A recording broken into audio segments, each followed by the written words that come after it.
Welcome to Real Estate Roundup. I'm Emmanuel Romanis, and happy Thanksgiving.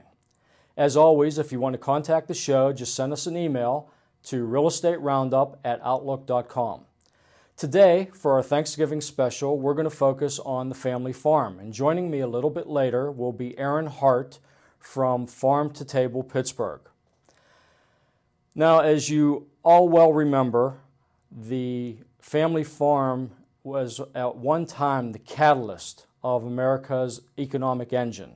Agriculture was huge, and the family farm was the backbone of that. Unfortunately, technology, population growth, and urbanization led to the demise of the family farm. Real estate developers would come in and buy up dilapidated farms and turn them into industrial zones, residential zones, what have you. And the family farm for a long time was in great demise. Also, with big agriculture and agribusiness, the family farms were no longer of much use because the population in urbanization areas needed to be fed, and big agriculture had the scale and the scope to do something like that. The pendulum, though, is starting to swing the other way and has swung the other way to some degree, where people are starting to eat healthy. They want to eat local.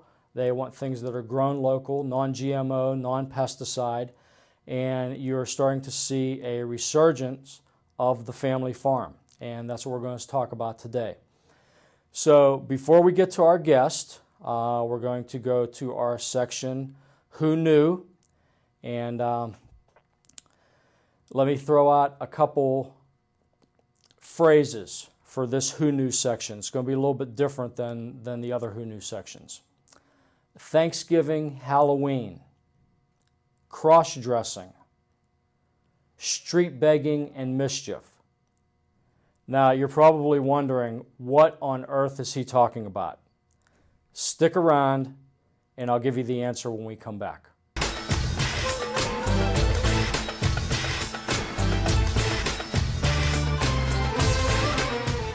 Hey, ladies, if you're looking for something to do, come out to the Bethel Park Public Library's Purse Bash on Friday, November 20th at the Community Center.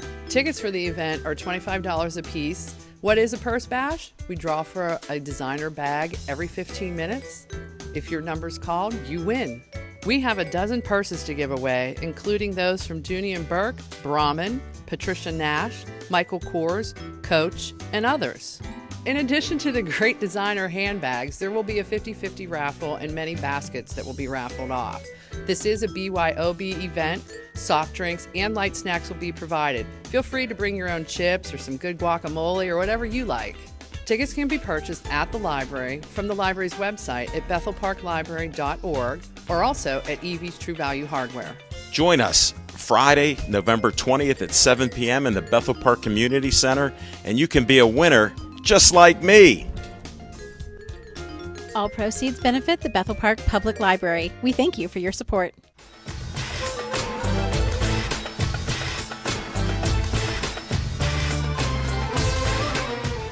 Welcome back. Before the break, I splurted out several different phrases that you're probably thinking, what on earth is he talking about? Let me explain. Masking, back at the turn of the 20th century, used to be a very popular Thanksgiving custom. And what it entails is children would adorn very grotesque-looking masks and even go as far as cross-dressing, and they would make their way around the neighborhood begging, in essence, for sweets and goodies, food, candy, things of that nature. It was more prevalent in the urban areas, of course, New York City especially. That's where it was the biggest. But in essence, it was Halloween for Thanksgiving, and it was called masking. So who knew?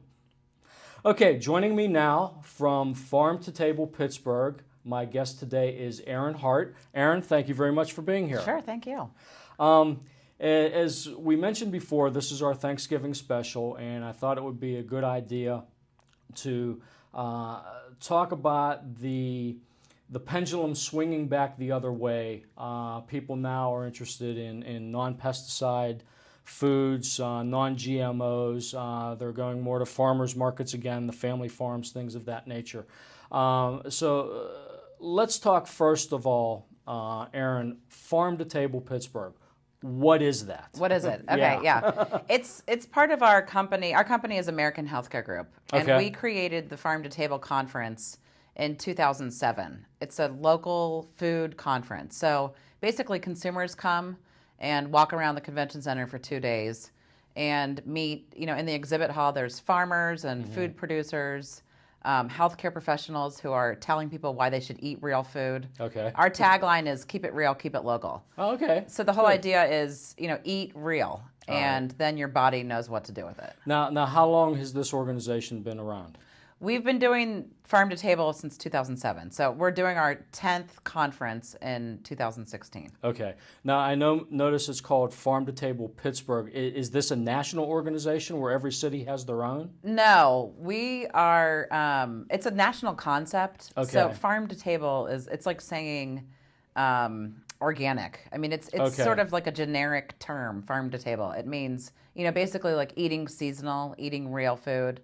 Okay. When we came up with the name, a friend of mine suggested it, and we thought it, was It's perfect. catchy. Yeah. So we added the Pittsburgh on a couple years into it because as it was gaining popularity, I mean, it was sort of like a one-off thing that we did the first year. We had no idea that it was going to take off the way it has. So we added Farm to Table Pittsburgh so that we could, make sure people knew that this was like a Western Pennsylvania initiative. Okay. Now, is there something similar throughout the state, or are you focused strictly on Western PA? We're pretty much focused on Western Pennsylvania. Okay. There is the PASA, which is the Pennsylvania Association for Sustainable Agriculture. Right. Does that dovetail in with what you're doing, or? They're an organization that represents farmers. Okay. And they help educate farmers on sustainable practices. Okay. They've created some consumer initiatives. So if you've heard the phrase buy fresh, buy local, that's a PASA thing. Okay. And so PASA, we've worked with PASA since we started working in Farm to Table, the conference. So they've sent speakers to our organization. We meet with them all the time throughout over the years, just to keep in touch and make sure that their members know what we're doing. So we try to plug any farm or food producer into a network of consumers. Okay, got it. Now, as far as I noticed, a lot of the food stores around are starting to tout in their advertising. We're offering more local produce. We're working more with family farms to give you that offering. Do you get involved at all with the local food producers as well? The retailers? Yeah. We have worked with every size retailer over the years, and they come to our events, right? And they, can educate people about what they have to offer. And over the years, it's become very clear that because this has become such a popular movement, that now people are saying, more and more, like, oh, this is local, and they're telling you the name of the farm. When you go to the store and you're buying something, you can see like, oh, these potatoes are from Wexford, or this corn is from Wexford, or these pickles are from Greensburg. Okay. But a lot of those grocery stores and retail outlets have been buying local for years, but it was never trendy, so they weren't really communicating about it. Got it. So there is a foundation for buying local that's been going on forever, but now that it's trendy, people are communicating about it more. And I think consumers want to know, where is this food coming from? Well, that's exactly right. And I noticed you brought a couple brochures. What's in there? Are those handouts that you give, or what? These are, I'll just hold it up. Okay. These are the programs for our conference. So so it's every spring, every March, we do a conference at the, as I mentioned, at the convention center. Right. This year we had 6,000 attendees. Nice. Over the 2 days. And they basically, they come, they walk through the exhibit hall, but then we also have speakers and cooking demonstrations, kids activities, a lot of interactive types of activities. We even have yoga. We have a labyrinth, which is like a walking meditation. Okay. Because we do wellness programming, we sort of infuse some wellness into it. Do you get involved with any type of corporate events? I know a lot of corporations are more into wellness now Yes. and things of that nature. Does Farm to Table get involved with that? So it's funny that we never talked before, but that's exactly what our company does. So American Healthcare Group Okay. is a wellness company. Okay. So that's exactly what we do. Okay. So in wellness, there's like 4 pieces of wellness: nutrition, fitness, stress management, and tobacco cessation. Right. And this is sort of like our approach to nutrition.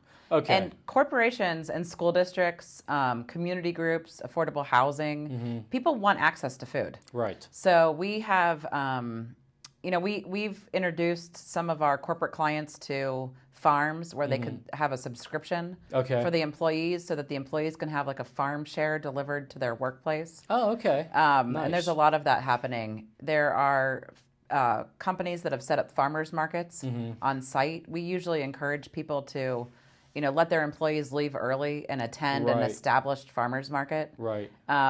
There's a whole, the world of farmers markets is, imagine going and setting up your business in a parking lot every Thursday from 4 to 7. Yeah. And you have no idea who's going to come. Right. So it's a very, it's a great way to buy food, and it's a great place to sell food if those two audiences get together. Well, it's amazing you say that, because it just reminds me of how everything in life goes full circle. When I was young, I grew up on the north side of Pittsburgh, and there was a couple huge farmers markets at the time. Now I'm taking you back, 40, 45 years now, a while.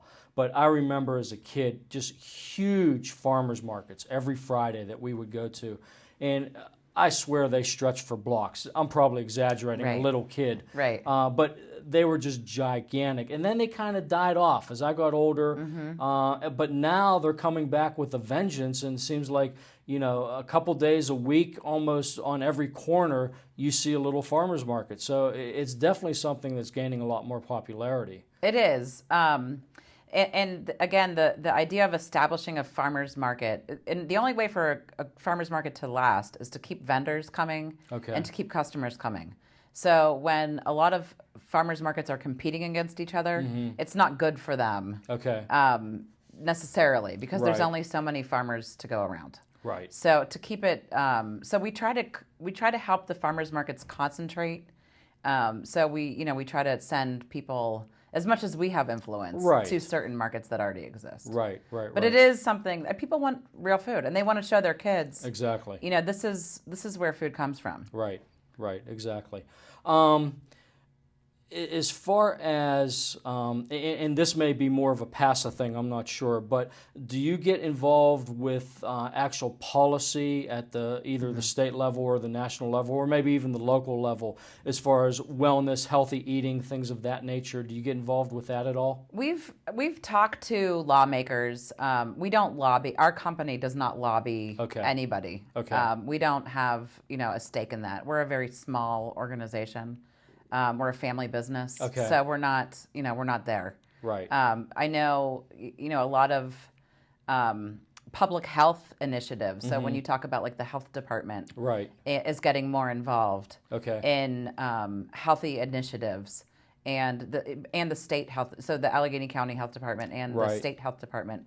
The Allegheny County Health Department is doing a lot of work with food and wellness. Okay. So healthy eating and wellness. Okay. Have you noticed, and I don't know if pushback is the right word, but these large agribusinesses that are global, and a lot of them responsible for buying up all the family farms, 20, 25, 30 years ago. Are you noticing, are the family farms now that it's become more trendy, if that's even the proper word, are they uniting and pushing back against big agribusiness, or is it more coming from the consumer saying, this is what we want, so the consumer is driving it more than the family farms getting together and pushing back? Right.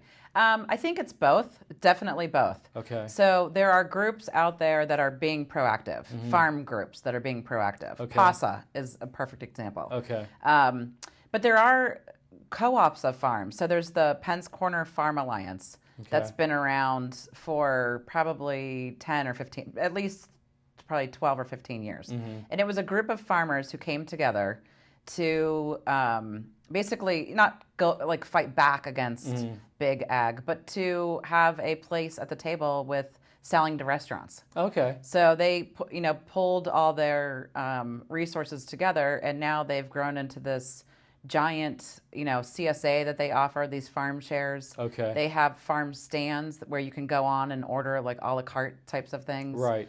They go to, they sell food through the, some retailers. So I actually saw them at the East End Food Co-op yesterday. Oh, okay. Okay. So that's a perfect example, and just right here in Western Pennsylvania, of a group that pulled together. And Clarion River Organics is another group of farms that pulled together. So they are having some impact against big agriculture. Oh, definitely. Okay. I think in Western PA, because we are such a small little, a small big town. Yeah. And the newspapers cover these topics. We have 2 magazines that are dedicated to local food, Table Magazine and Edible Allegheny. Okay. For a city our size to have like the Post-Gazette and the Tribune Review, even the Almanac and the Observer Reporter, I mean, all of these media outlets are reporting on what's happening with local farms. I mean, it is a big industry. Right. Oh, it's a big huge. industry in Western Pennsylvania. And the farms that we have here are small family farms, as you referred to. So we don't have the kind of land here. I mean, could you imagine having like a soybean farm that's like, 1,000 acres? Right. You'd hit a river or a gully or a mountain. Right. Exactly. Right. And so you can't. So the nature of our farming is small family farms. Okay.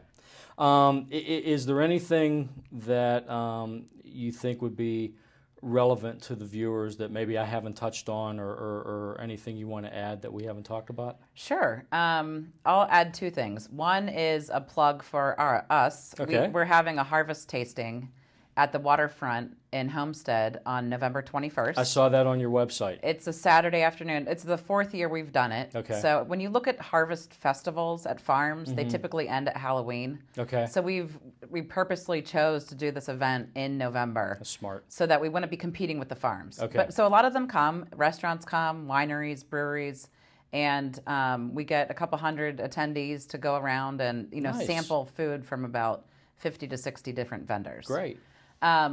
And then also, as we are heading into Thanksgiving, keep in mind that there are farmers markets that are open year-round. Oh, really? There are several in the Pittsburgh area, and there are CSAs, these farm shares I keep talking about, that are also available year-round. Okay. So to give you a couple names, Penn's Corner that I already mentioned, and Clarion River Organics have winter CSAs. Okay. There's a group called Isidore Foods that sell year-round, and they have a website that you go on and order. Okay. The East Liberty Saturday Farmers Market is every Saturday year-round. Okay. And the Pittsburgh Public Market, which is in the Strip District. Right. There's about 25 vendors, I think, in the market. It's open Wednesday through Sunday. Okay. They're actually going to be expanding their hours during the holidays. Oh, great. So if you just look up Pittsburgh Public Market, it's right across from Harp and Fiddle.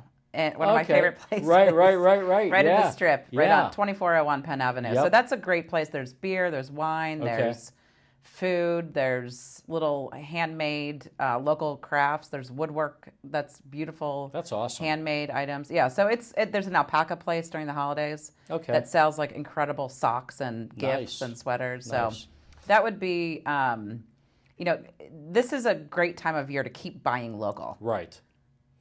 Year-round. Exactly. And we'll have all this information, all your information, your website, your contact information up on our show in the ending credits. Now, before I let you go, Thanksgiving time. Yep. Share with us a favorite family Thanksgiving recipe or dish that has gone down over the years that you remember.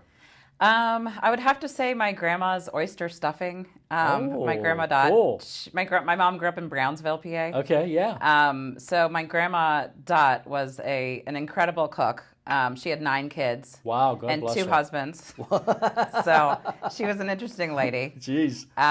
But she made this incredible stuffing, and she put oysters in it. Okay. So we love it. Now, is it carried on to this day? Yeah, my mom makes it every year. Okay. Or I'm one of 5 daughters, so one of us Okay. makes it, or my mom makes it. So everyone knows the recipe. Yeah, definitely. Now, is your grandmother like my grandmother, where when she would pass it down, she would seem to forget to tell you about something? Exactly. And it doesn't taste quite as good as when Grandma makes it? Pretty much, definitely. Yeah. Yeah, she was very in control of her domain. Yeah, I think that was the Depression era. Exactly. Yeah, that's just like my grandmother. It doesn't taste right when I do it, Grandma. I don't know why. Well, what are you going to do? All right, well, I want to thank you very much, you're welcome. and have a happy Thanksgiving. Thank you, you too. We'll be right back.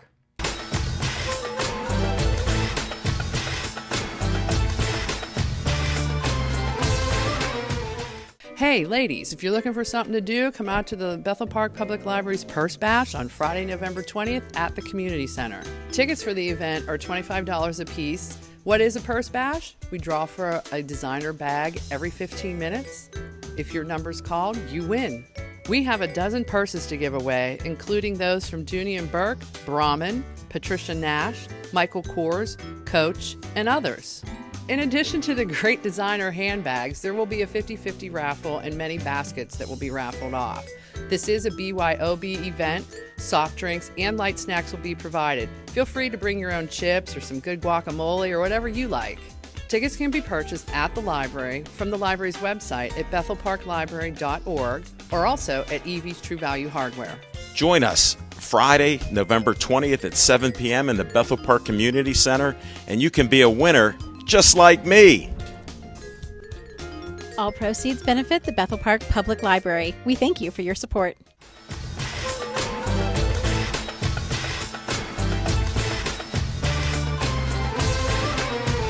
Welcome back. Well, I hope you found that very interesting. I know I did. I want to thank Aaron Hart for joining me again from Farm to Table, Pittsburgh. And before I leave you for this Thanksgiving special, I want to share with you a quote from Gerald Good. I think it's very appropriate for the Thanksgiving holiday. If you want to turn your life around, try thankfulness. It will change your life mightily. Thanks for watching.